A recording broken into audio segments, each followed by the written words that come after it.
என்ன சாப்பாடு வேணும்? நல்லா இருக்குமா? உனக்கு அது பிடிக்குமா? சொரக்காய் பாசிப்பருப்பு கூட்டு ரெடி. இது ரொம்ப டேஸ்ட்டாக இருக்கும். இந்த மாதிரி வீடியோஸ் பார்க்குறதுக்கு என்னோட சேனலை சப்ஸ்கிரைப் பண்ணுங்கள். Friends, welcome back to Meenakshi YouTube channel. இன்றைக்கி பார்க்க போகிறது என்னென்னு பார்த்தீங்கன்னா, சொரக்காய் கூட்டு.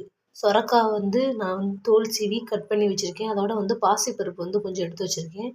வெங்காயம் தக்காளி 2 வெங்காயம் 2 தக்காளி கட் பண்ணி வச்சுருக்கேன். பூண்டு, சீரகம், பெருஞ்சீரகம் வச்சுருக்கேன். இது எல்லாமே குக்கரில் வச்சு 2-3 விசில் விட்டிங்கன்னா நல்லா மசிஞ்சிடும். அப்புறம் எப்படி செய்யுதுன்னு பார்க்கலாம் வாங்க.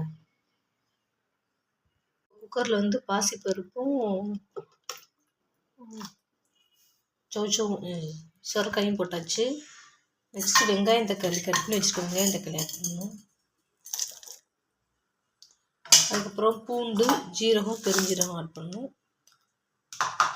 அது அப்படியே குக்கரில் ஒரு 3 விசில் விட்டு எடுத்திங்கன்னா செம்மையாக ரெடி ஆகிடும். சிட்டுக்குள்ள நான் 1 ஸ்பூன் சாம்பார் பொடி கலக்கிறேன்.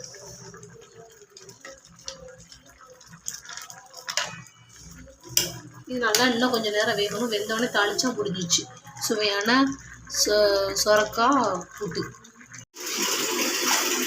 அது கொதிச்சதுக்கப்புறம் இப்படி தான் இருக்கும். ரொம்ப ஒன்று நல்லா மசிஞ்சுவே இருக்குது.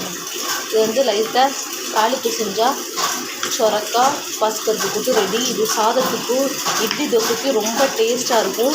இது உடம்புக்கும் ரொம்ப நல்லது, நீர் காய்ன்றதுனால. இதோட செஞ்சு சாப்பிட்டு பாருங்கள். இப்போ தாளிக்கலாம்.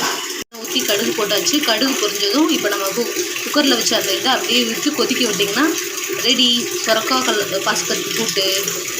கடுகு தாளிச்சதில் நம்ம பாசிப்பருப்பு சொரக்காய் கூட்டை போட்டாச்சு. இது இன்னும் கொஞ்சம் நேரம் கொதிச்சா ரெடி ஆயிடுச்சு.